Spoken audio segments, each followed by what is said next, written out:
మాట్లాడితే అందరూ మేము రామరాజ్యం తీసుకొస్తాం అంటారు. అసలు రామరాజ్యం అంటే ఏంటి, ఎలా ఉండేది, పాలన ఎలా సాగేది? 11,000 సంవత్సరాలు పరిపాలించినటువంటి జగత్ప్రభు శ్రీరామచంద్రుడు మనకు తెలిసినటువంటి విషయాలు మన వాల్మీకి రామాయణం ప్రకారంగా అనేక రామాయణాలు మనం చదివితే తెలిసే విషయాలు కొన్ని మాత్రమే. మరి 11,000 సంవత్సరాలు పరిపాలించినటువంటి వాటిలో ఎన్నో ఎన్నో ఎన్నో వింతలు, విశేషాలు, అద్భుతాలు ఉన్నాయి. అవన్నీ మనకు తెలియవు. ప్రపంచంలో లక్షల మంది రాశారు రామాయణాన్ని, కాంటెంపరీస్. సరే, ఈ దాడుల్లో వాటిలో అంతరించిపోయాయి అనేది ఒకటి విషయం. ఆఖరికి ఒక కుక్క కూడా గంట కొట్టి తన ఆవేదనను వ్యక్తపరుచుకునే అంత స్వేచ్ఛ రామరాజ్యంలో ఉండేది. ఓకే, ఒక్క మనిషి యొక్క ఒక్క పౌరుడు యొక్క అభిప్రాయాన్ని కూడా స్వీకరించి అతని అభిప్రాయాన్ని కూడా గౌరవించి తీర్పు చెప్పినట్టు సంఘటనలు కూడా రామాయణంలో మనం విన్నాం. ఇక ఇప్పుడు మనం సూక్ష్మంగా చెప్పుకోవాలంటే అసలు రామరాజ్యం ఎప్పుడు సిద్ధిస్తుంది అనే దానికి మనం శాస్త్రపరంగా, సాంకేతిక పరంగా, సైన్స్ పరంగా కూడా చెప్పుకుందాం. మనం రామరాజ్యం ఎప్పుడు సిద్ధిస్తుందండి? ముందు సీతాన్వేషణ జరగాలి, అవునా? తర్వాత వారధి నిర్మాణం జరగాలి, రావణ సంహారం జరగాలి, అప్పుడు రామరాజ్యం సిద్ధిస్తుంది. ఏమిటి సీతాన్వేషణ? నీలో ఉన్న నీ శక్తిని నువ్వు అన్వేషించుకో, అది సీతాన్వేషణ. ప్రతివాడిలో శక్తి ఉందిగా, ఆంజనేయుడికి ఉన్నట్టుగానే. ఆ తర్వాత ఏం జరగాలి? వారధి నిర్మాణం జరగాలి. అక్కడ ఉడతల దగ్గర నుంచి పశుపక్షాదులన్నీ, వానరులు, నరులు అందరూ కలిసి నిర్మాణం చేశారంటే ఈ కుల మతాలు అంతరించిపోయి వారధి నిర్మాణం జరగాలి. క్రియేట్ ఎ పాత్, అది జరగాలి. మూడవది ఎప్పుడు? రావణ సంహారం. మనలో ఉన్నట్టు అరిషడ్వర్గాలు ఏవైతే ఉన్నాయో, ఈర్ష్యాద్వేషాలు ఏవైతే ఉన్నాయో, ఆ రాజకీయ పరంగా కానీ పాలనాపరంగా కానీ మనుషుల్లో వచ్చేవి కానీ ఇవన్నీ అంతరించిపోయినప్పుడే రామరాజ్యం సిద్ధిస్తుంది. ఇవాళ నరేంద్ర మోడీ గారికి ఒక్కరికే క్రెడిట్ దక్కుతోందని అసూయను తక్కువ పెడితే అది పక్కన పెట్టి నిజంగా ఇది సిద్ధించడానికి ఎన్ని రకాల ప్రయత్నాలు, ఎక్కడి నుంచి ప్రారంభమైంది ఇది? ఆనాడు నేను వెళ్ళాను, విరాట్ హిందూ సమ్మేళనం తిరుమల తిరుపతిలో పెద్ద సమ్మేళనం జరిగింది. అప్పుడు స్వామి చిన్మయానంద దగ్గర నుంచి రాజమాత విజయరాజ సింధ్య, దేశం నలుమూల నుంచి సాధు సంతులు వచ్చి విరాట్ హిందూ సమ్మేళనం ప్రారంభం చేసినప్పుడు 1988 నేను అటెండ్ అయ్యాను. ఎక్కడెక్కడి నుంచో వారు వచ్చి వారి యొక్క అభిప్రాయాలను స్వీకరించి ఈ ఉద్యమాన్ని ఎలా ప్రారంభించాలి, ఇంటింటి నుంచి ఇటుకను తీసుకురావడంలో పరమార్థం ఏమిటంటే ఇది హిందూ మానస మందిరం కావాలి. ఇది ఎవరో బిర్లా మందిరం కాదు, ఇది టాటా మందిరం కాదు, ఇది హిందూ మానస మందిరం ఎలా నిర్మాణం చేసుకోవాలి.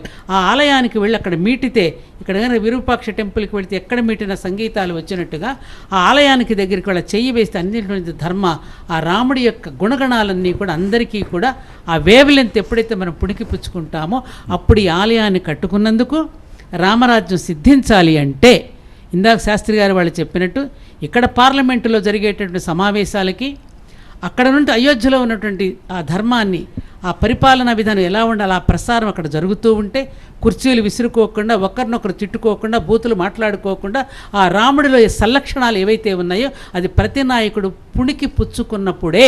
ఒక మాట ఒకటే వాక్యంలో నేను చెప్తాను, అంటే చాలా బాగా చెప్తున్నారు ఆవిడ. వ్యక్తి నిర్మాణం ద్వారా జాతి నిర్మాణం, జాతి నిర్మాణం ద్వారా ప్రపంచ నిర్మాణం.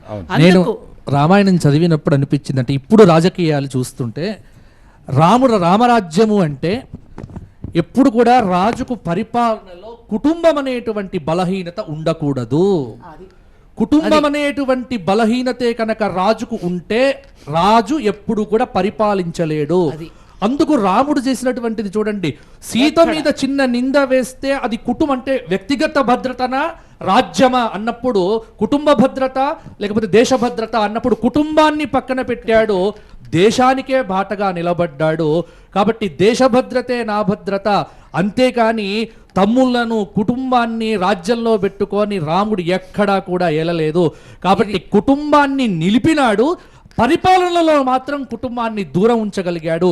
ఎప్పుడైతే పరిపాలనలో కుటుంబ సభ్యుల జోక్యం లేకుండా రాజు పరిపాలన చేస్తాడో అది రామరాజ్యం అవుతుంది.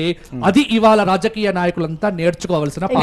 అదే నరేంద్ర మోడీ గారు కూడా కుటుంబాన్ని పక్కన పెట్టారు, ఆయన కూడా దేశ ప్రజల గురించి ఆలోచిస్తున్నారు. కాబట్టి ఈరోజు రేపు ఈ కట్టుకునేటువంటి ఆలయం నేను కోరుకుంటున్నది అదేనండి. ఎందుకంటే ఆనాడు ఉద్యమంలో నేను పాల్గొన్నప్పుడు ఎవరు ఎడ్యుకేటెడ్ పర్సన్స్ ఎవరు పాల్గొనలేదండి, పండితులు కూడా పాల్గొనలేదండి, మేధావులు అనేటువంటి అసలు బయటికే రాలేదండి. పాల్గొన్న వాళ్ళంతా పామరులు మాత్రమే. అందుకే మా మాస్టర్ గారు ఒక మాట అనేవారు, అనంతలక్ష్మి గారు గుర్తు చేస్తున్నా, ఈ భరత భూమి కేవలం మతాచార్యులు, పండితులు, భాషావేత్తలు మాత్రమే తలలు పట్టుకున్న భూమి కాదు, ఇది పామరుల వలన నిలుస్తోంది. అది నిరూపించారండి మన ఈ రామాలయం గురించి. ప్రతి కరసేవకుడు సామాన్యుడు, ఒక హరిజన బాలుడు, 14 సంవత్సరాల బాలుడు, నేను ప్రత్యక్ష సాక్షిని. అక్కడ పవర్ ఫెన్సింగ్ పెడితే ఒక్కడే 14 సంవత్సరాల పిల్లవాడు పైకి వెళ్ళి ఓంకార ధ్వజాన్ని ఎగరేశాడు. రాజేంద్ర ధార్కార్, అతను ఆర్ఎస్ఎస్కి సంబంధించిన వాడు కాదు, విశ్వ హిందూ పరిషత్తుకు సంబంధించిన వాడు కాదు, ఆ గ్రామవాసి, అయోధ్యలో నివసిస్తున్నాడు. అతను అక్కడికక్కడ పిట్టను కాల్చినట్టు కాల్చి మా కళ్ళ ముందే చూసాం. నేను ఆ బాబు ఇంటికి వెళ్ళి అతను అంత్యక్రియలు జరిపించి వచ్చాను నాన్న. అలాంటి ఆ ఉద్యమంలో ఎవరు ఎడ్యుకేటెడ్. ఒకరోజు నేను కూరగాయలు కొట్టుకెళ్ళా, ఇక్కడే శ్రీనగర్ కాలనీలో ఒక పెద్ద మనిషి వచ్చాడండి కూరగాయలు కొనుక్కోవడానికి. అప్పుడే ఒక గంపని ఎత్తుకుని ఒక అమ్మాయి వచ్చిందమ్మ కూరగాయలు కొనుక్కుని తను వేరే అమ్ముకోవడానికి.